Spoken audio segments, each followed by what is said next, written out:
Hi, I'm Paul LeBlanc. I'm president of Southern New Hampshire University. And when I was asked to say a few words to you about the work you do as a big, it came at a fortuitous time because I'm writing a book. I feel a little weird saying that, but I'm writing a book. And I'm writing a lot about aspiration. I've been thinking a lot about this. What helps a young person aspire? Why do some kids dream big dreams? Why do they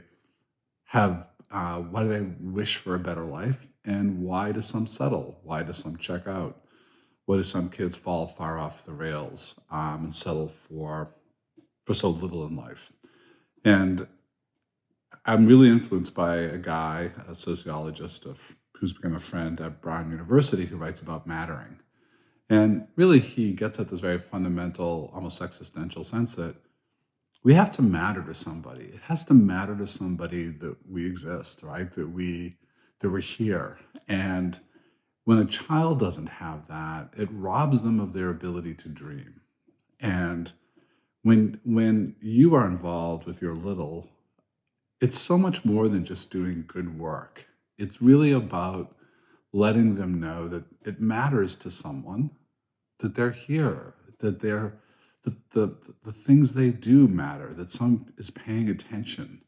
Um, I've thought a lot about this over a long period of time. It's in the work of a French Algerian sociologist named Frantz Fanon, who wrote a book called The Wretched of the Earth, and he talks about when we deprive people of a sense of mattering, it often actually sort of they will make themselves matter, often in violent ways. He talks about sort of it's terrorism and suicide bombers, right? If the whole world tells you all the time you don't matter, you're going to demand that you be recognized. So the flip of that is the sort of ways that loving relationships communicate they matter, and that's what you have. So when you think about your work, uh, I said a moment ago, it's really not about simply doing good things. God's certainly that. Um, but it actually may be sort of saving a life. I don't think that's overly dramatic. I think it's about certainly changing a life, giving people room to imagine for themselves, to dream bigger dreams. That's what it means, I think, to be a big brother or a big sister. And I have a friend who's the head of child psychiatry at Georgetown University, a guy named Matt Beal. He's just a wonderful, wonderful doctor and thinker. And I asked him once about resiliency. How do kids with very, very modest means develop resiliency? Like, why do some people make it and why do some people not? I'm really interested in this question. What happens? And he said, really, there's a lot to be said about that, obviously, but it comes down to three things. It means they have to have a passion, something they care about. It can be anything. It could be like they have a passion for basketball, they have a passion for music, but that's something that they engages their imagination, their passion. And they have to have one normal year, because even in a hugely dysfunctional life, if they have one year that they can kind of index, right, as I know what I'm going through now isn't normal. I remember what normal looked like.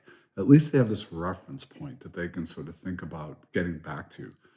But the third part is they have to have someone who believes in them.